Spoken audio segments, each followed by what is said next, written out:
Friends, ఈరోజు మనము క్యాబేజ్తో ఒక కర్రీ చేసుకుంటాము. కోస్తా కర్రీ చపాతీలోకి, బిర్యానీ రైస్లోకి, పూరీలోకి చాలా బాగుంటుంది. నేను చేసే స్టైల్లో మీకు చూపిస్తాను, ఒకసారి ట్రై చేసి చూడండి ఫ్రెండ్స్. దానికి కావాల్సింది క్యాబేజ్ కావాలి. క్యాబేజు సన్నగా కట్ చేసుకోవాలన్నమాట, లేదు అంటే తురుముకోవాలన్నమాట. ఇలా చూడండి ఫ్రెండ్స్, నేను తురుముకున్నాను సన్నగా. ఒక ఎర్రగడ్డ సన్నగా తురుముకున్నాను. క్యాబేజు సన్నగా ఇలా తురుముకొని ఎర్రగడ్డ సాను ఇలా చేసుకోవాలి. మళ్ళీ దీనికి టమోటో కావాలి. టమోటో, ఎర్రగడ్డ, కొత్తిమీర, గరం మసాలా, ధనియాల పొడి, ఉప్పు తగినంత, మిరప్పొడి కొద్దిగా కావాలి. మీ కారానికి అనుగుణంగా తీసుకోండి. అల్లం వెల్లుల్లి పేస్ట్ తీసుకోండి. కొత్తిమీర తీసుకోండి. నిమ్మరసం కావాలి. ధనియాలు కొద్దిగా, పచ్చి కొబ్బరి కొద్దిగా, జీడిపప్పు కొద్దిగా, పట్టా లవంగాలు, బిర్యానీ ఆకు.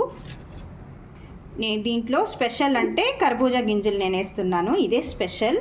మామూలు వాళ్ళ దానికన్నా పచ్చిమిరకాయలు ఒక 2, అలాగే శనగపిండి కాస్తంత కావాలి. ఇది ఎలా చేయాలని ఇప్పుడు నేను మీకు ఒక్కొక్కటే స్టెప్ బై చూపిస్తాను. ఇలా మనము క్యాబేజ్ అన్ని తురుము పెట్టుకున్నాం కదా, ఇందులోకి కొత్తిమీర,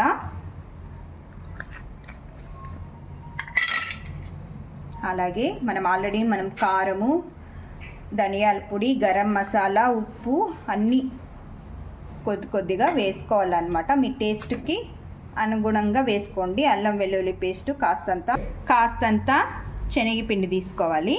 ఇందులోకి వేసుకొని బాగా కలుపుకోవాలి. నీళ్ళు వేసుకోకూడదు, ఫస్ట్ అలాగే కలుపుకోవాలన్నమాట. ఎందుకంటే మనం క్యాబేజ్లో వాటర్ ఉంటుంది కదా, అందువలన వాటర్ పడితే కాస్త కొద్దిగా వేసుకోవాలి, లేకపోతే అవసరం రాదు. మనము అది కలుపుకునే లోపల, వాటర్ వేసి అంత కలుపుకునే లోపల మరొక పక్క ఆయిల్ డీప్ ఫ్రై కోసం పెట్టుకొనేస్తాము. వేడెక్కుతుంది అంత లోపలే. నిమ్మరసము కాస్త 1 స్పూన్ అంత వేసుకోండి అందాజుగా. నేనైతే అందాజుగా వేస్తాను, మీకు కావాలంటే 1 స్పూన్ వేసుకోండి చాలు, ఎక్కువ అవసరం లేదు. చూడండి ఫ్రెండ్స్, నాకు వాటర్ ఏమీ ఒక చుక్క పడలేదు, ఎందుకంటే క్యాబేజ్లో ఎర్రగడ్డలో వాటర్ ఉంటుంది కాబట్టి అదే సరిపోతుంది. చూడండి, ఇలా పట్టుకుంటే ఉంటకొచ్చేలాగా ఉండాలన్నమాట. ఉప్పు కారం అంతా సరిపోయింది అంటే కావాలంటే మీరు చూసుకోవచ్చు, నేనేం చూడలే, నాకు అలాగే తెలుస్తుంది కాబట్టి. ఈ స్టేజ్లో మెయిన్ కావాల్సింది బ్రెడ్ అనమాట. టేస్ట్ హెవీ అయ్యేదానికి బ్రెడ్ పీసెస్ తీసుకున్నాను. ఒక 2 బ్రెడ్ పీసెస్ తీసుకొని వాటర్లో ఇలా డిప్ చేసుకొని, వాటర్ అంతా తీసేసి, ఎక్స్ట్రా వాటర్ అంతా ఇలా రిమూవ్ చేసేసి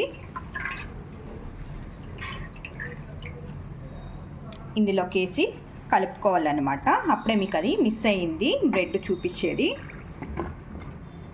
ఇలా వాటర్లో డిప్ చేసి ఎక్స్ట్రా వాటర్ అంతా తీసేయాలన్నమాట. ఇలా చూడండి, బ్రెడ్ సాను వేసి బాగా మిక్స్ చేసుకోవాలన్నమాట. బాగా కలుపుకోవాలి. బ్రెడ్ సాను అందులోకి మిక్స్ అయిపోవాలి. ఇలా మనము ఆయిల్ వేడెక్కే లోపల ఇవన్నీ ఇలా చిన్నగా బాల్స్ లాగా చేసి పెట్టుకుంటాము. చూడండి ఫ్రెండ్స్, ఇలా మొత్తం బాల్స్ లాగా చేసుకోవాలి, అన్నీ ఒకే సైజ్కి. ఇప్పుడు మనం ఆల్రెడీ ఆయిల్ ఫ్రై చేసుకునేదానికి పెట్టినాం కదా, ఇది అందులోకి వేసుకొని ఫ్రై చేసుకుంటాము. చూడండి ఫ్రెండ్స్, ఆయిల్ బాగా కాగింది, ఒక్కొక్కటే మెల్లిగా వేసుకోండి. చూడండి ఫ్రెండ్స్, మనం కోస్తాలంతా ఇలా గోల్డెన్ కలర్ వచ్చాక 2 వైపులా కాల్చుకొని తీసుకొని ఒక ప్లేట్లోకి పెట్టుకోవాలన్నమాట. దీన్ని గ్రేవీ చేసుకుంటాము. ఇలా కోస్తాలంతా మనకు రెడీ అయింది కదా, ఈ కోస్తాకి గ్రేవీ చేసుకోవాలి. ఆ గ్రేవీ ఎలా చేయాలని చూపిస్తాను.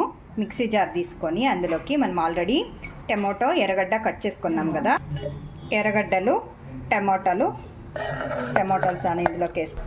అలాగే మనము ధనియాలు, ఏంచే పని ఏం లేదండి, ధనియాలంతా అలాగే వేసుకోవచ్చు. నేను అప్పుడే చూపించాను కదా, కర్బూజా గింజలు, కొబ్బరి, పచ్చిమిరపకాయలు, అన్నీ పట్టా లవంగాలు అన్నీ ఇందులోకి వేసుకొనిస్తాము.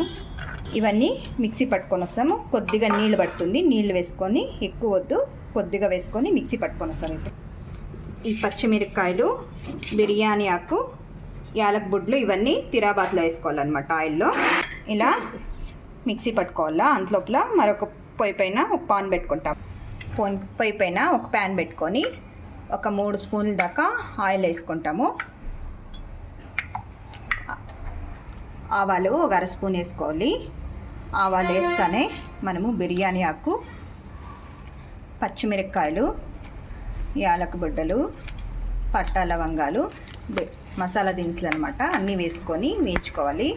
ఇప్పుడు మనం ఆల్రెడీ మిక్సీకి వేసి పెట్టుకున్నాం కదా, ఆ గ్రేవీ అంతా ఇందులోకి వేసుకోవాలి.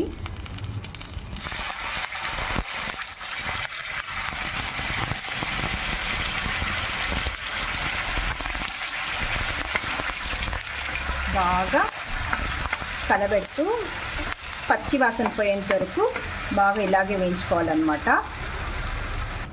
అలాగే కాస్తంత అల్లం వెల్లుల్లి పేస్ట్ సాను ఇందులోకి వేసుకుంటాము. ఇప్పుడు ఇది పచ్చిదనం పోయేంత వరకు బాగా వేయించుతాము. కరివేపాకు సాను ఇందులోకి వేసుకోవాలి. పచ్చిదనం పోయేంత వరకు బాగా వేయించుకోవాలి ఫ్రెండ్స్.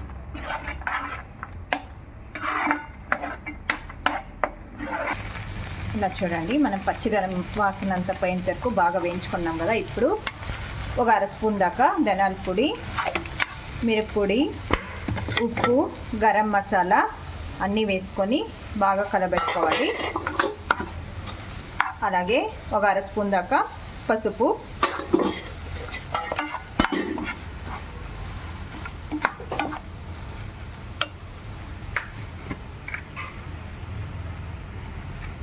ఉప్పు మీకు రుచికి తగినంత వేసుకోండి. ఫ్రై అయ్యాక మనం ఆల్రెడీ మిక్సీ జారు మసాలా అంతా వేసుకున్నాం కదా, కాస్తంత నీళ్ళు వేసుకొని అది ఇందులోకి పోసుకుంటాము కొద్దిగా.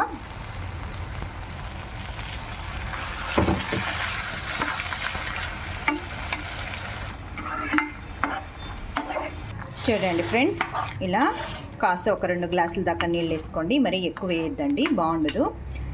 ఇప్పుడు ఈ గ్రేవీలోకి మీకు కావాలంటే ఈ స్టేజ్లో ఉప్పు కారం ఏదైనా చూసి పడుతుందంటే వేసుకోవచ్చు. నాకైతే అన్నీ కరెక్ట్గా ఉంది, నేనేం వేయట్లేదు.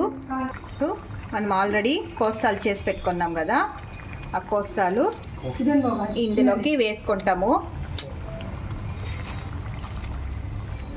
ఇందులోకి వేసుకొని కలుపుకుంటాం. చూడండి ఫ్రెండ్స్, ఇలాగే ఒక 5 నిమిషాలు ఉడకనిస్తాము. కోస్తాలోకి ఆ గ్రేవీ అంతా పట్టాలన్నమాట.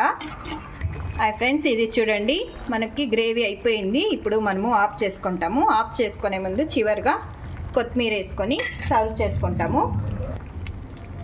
కొత్తిమీర వేసుకొని చివరిగా ఒక మాట కలబెట్టుకొని ఇప్పుడు బౌల్లోకి సర్వ్ చేసుకుంటాము.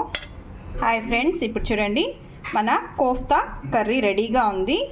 దీనికి ఇప్పుడు మనము బిర్యానీతో సర్వ్ చేసుకుంటాము. చాలా టేస్టీగా ఉంటుంది ఫ్రెండ్స్. ఇలా ఒక మాట ట్రై చేసి చూడండి, ఎలా వచ్చింది అని కామెంట్ బాక్స్లో రాసేది మర్చిపోకండి ఫ్రెండ్స్. Okay, bye.